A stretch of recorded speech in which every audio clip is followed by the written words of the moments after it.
A new skyscraper concept could bring people to astronomical new heights.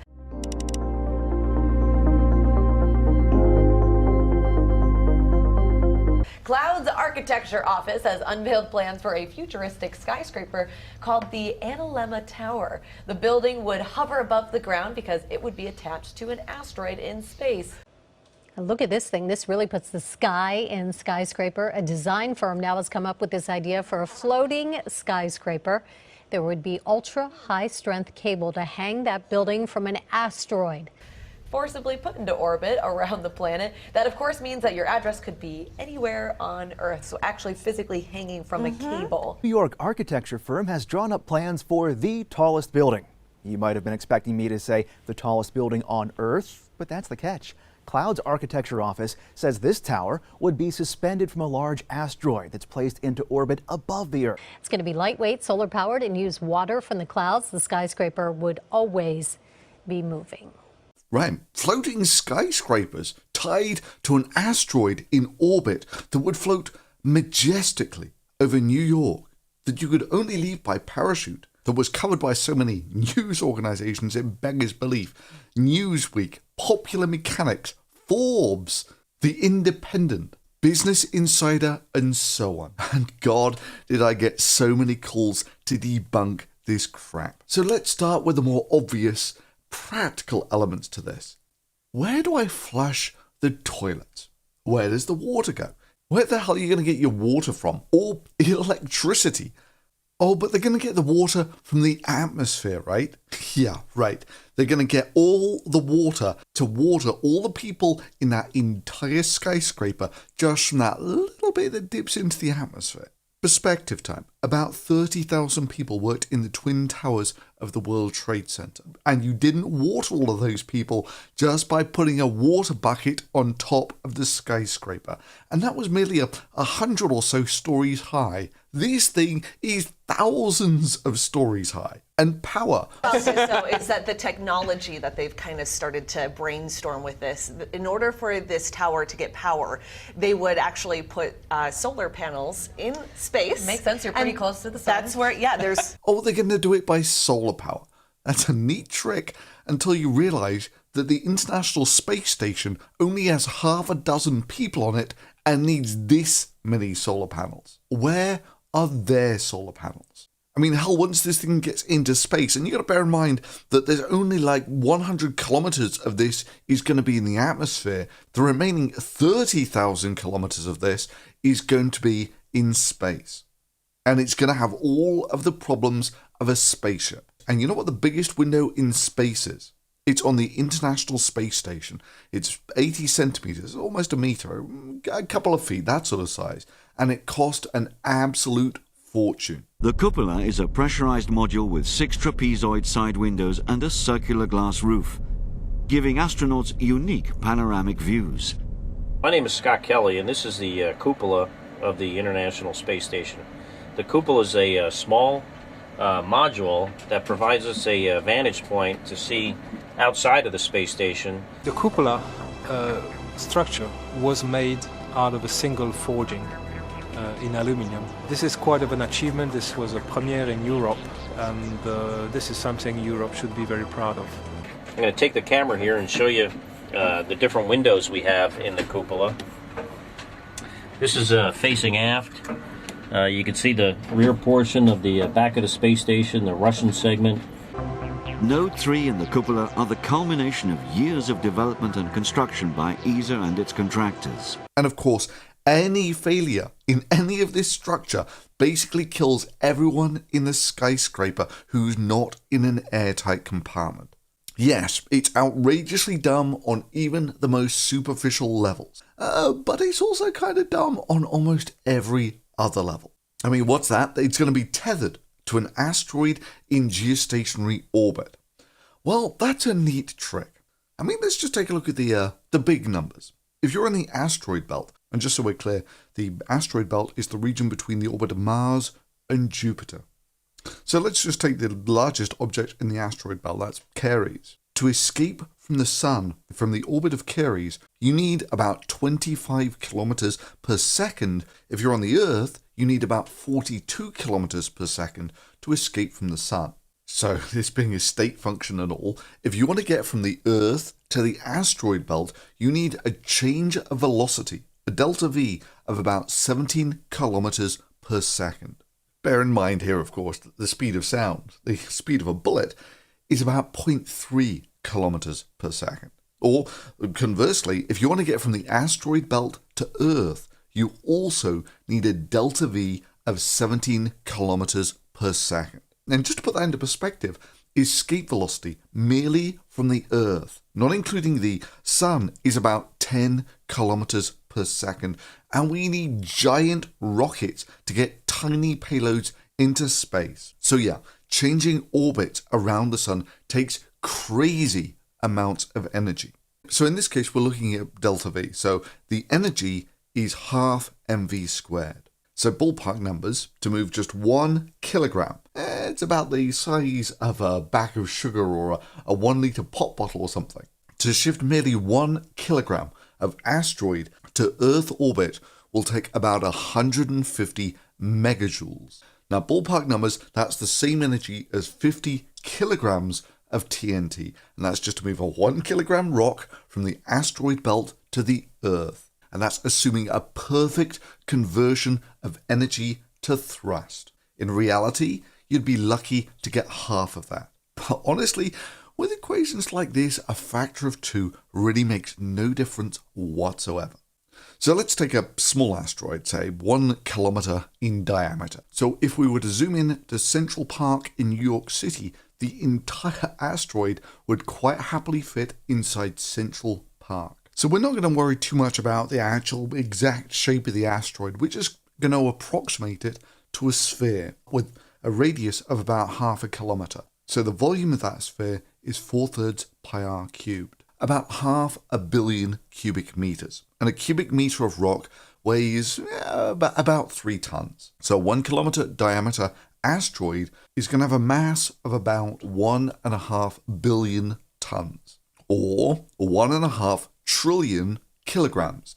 Each one of those kilograms requires 150 megajoules to shift that asteroid from the asteroid belt to the Earth's orbit, requiring something like 2 and a heck of a lot of zeros joules of energy.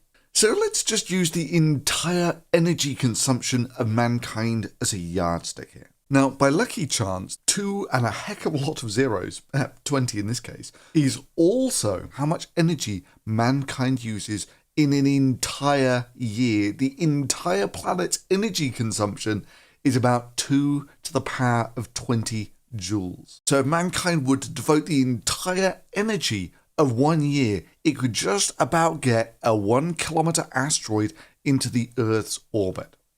So roughly what would be the cost of that?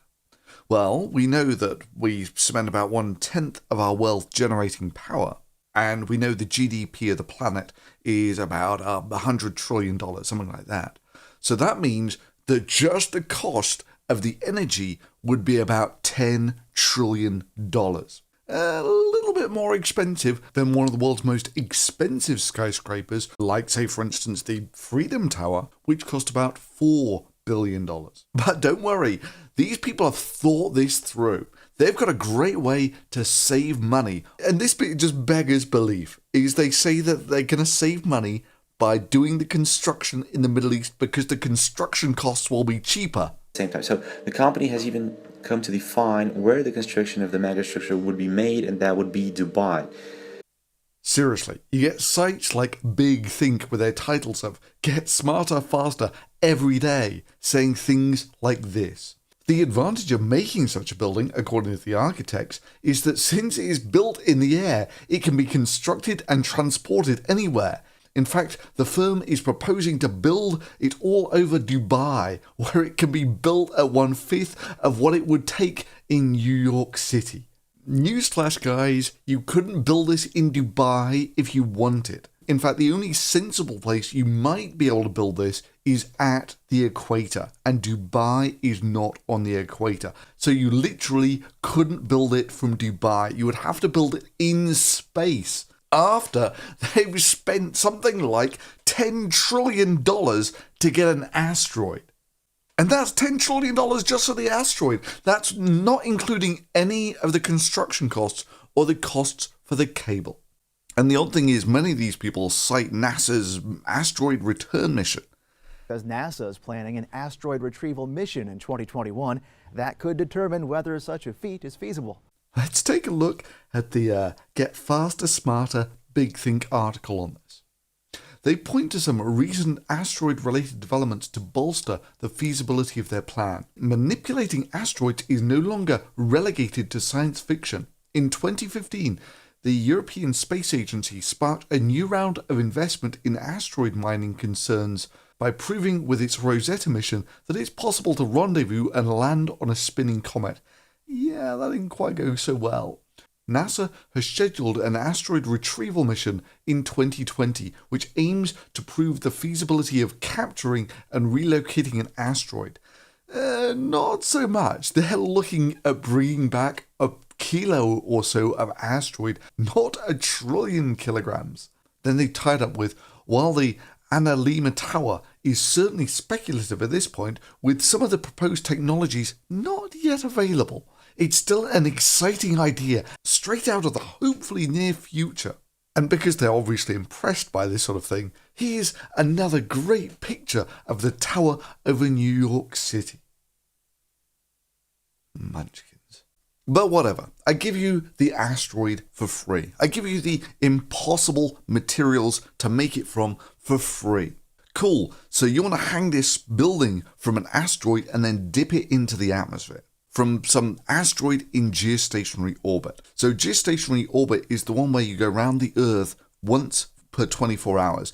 So if you're on the equator in a geostationary orbit, that means you're over the exact same place on Earth for the whole time. And here, the radius of the geostationary orbit to the Earth's size is about right. Now, if that's where they were going to park their asteroid, they would save themselves a lot of problems. But no, they wanted to go around the Earth once per day in a geostationary orbit at an elevated angle, just so it can float majestically over New York City. But this means that it'll more or less track a line of longitude. So here's our geostationary satellite, and now what I'm going to do is I'm going to put a second satellite also in a geostationary orbit and increase the elevation of that orbit. Now what's amazing is this means that your skyscraper will fly over New York City once per day.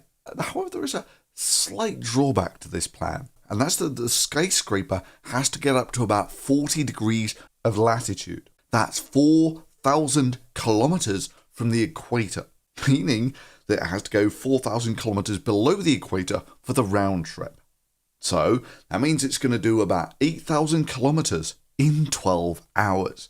Even if you just take the average speed that the building's moving at, 8,000 kilometers in 12 hours, you're looking at 600 kilometers per hour, about 400 miles per hour average, which wouldn't be such a chore until you realize the movement's more in a sine wave, which gives you a maximum velocity of this building through the atmosphere somewhere around the speed of sound.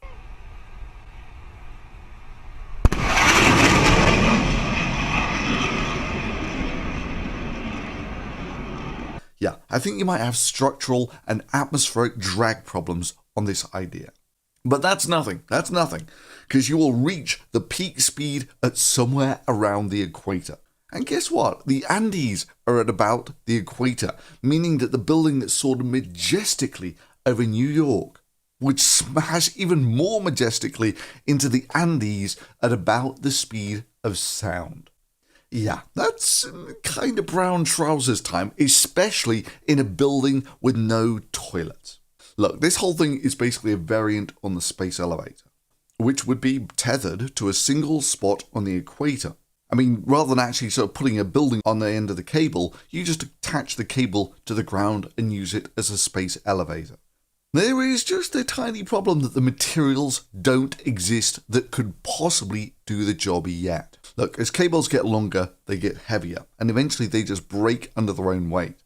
I mean, we've kind of hit that limit already, just with elevators in regular buildings. In the world's highest rising elevator, there are 6.5 miles of cables weighing almost 30 tons. Because of this weight, this elevator is approaching the practical limit of how far elevators can go. So theoretical maximum for things like titanium cables is something like 30 kilometers. And maybe with carbon nanotubes, you can do better. But they have the slight disadvantage that we can only make them a few centimeters long and not in any significant quantity. But if you could make cables out of them, it's maybe possible to make a cable that would do this. But it's right on the limit of what's possible. That is, if these materials are as strong as they are predicted to be, and we can make them, which is probably something that's never going to happen. It's not just that you need a material that's this strong. You need that material to be made in one perfect fiber, 35,000 kilometers long. And any defect anywhere may cause the cable to break. Or any damage or wear on that cable may cause it to break. Because even with the theoretical projections of materials that don't even exist yet, it's only just possible to hang just the cable. And that's just for the cable holding its own weight. Never mind putting a giant ass skyscraper on the bottom of the cable and having it dragged through the atmosphere at about the speed of sound. But there were literally hundreds of articles written on this, all taken in by the same absolutely bogus computer-generated pictures, and some even pathetic generated pictures like these. And this junk was reported everywhere. And even people putting spins on it like, yeah, but building this impossible skyscraper's got some great advantages, like... But at least you'd be getting almost 45 minutes of extra daylight. The project already has a name, the Analemma Tower. Yeah, because if you have a really stupid project, it needs a fancy name. I think when I finally get around to making my solid gold hammer, simply because it's a really stupid and expensive way of making a really bad hammer, I'll give it a fancy name. You know, Analemma's got kind of a ring to it. And if you like this media, you can support this channel directly through Patreon. And I'd be very grateful to have you as a supporter. Because just so you know, this channel hasn't escaped the recent wave of demonetizations by YouTube. With two of the most baffling videos that were flagged as being too edgy for YouTube being Fukushima Beyond Urgent Busted and Fox News Atheists Shouldn't Have Rights. Seriously, I'll leave the links below so you can watch these videos for yourself. And you tell me, even at a stretch, what is actually edgy or offensive about these videos? Yet those were determined by YouTube to be too edgy for monetization.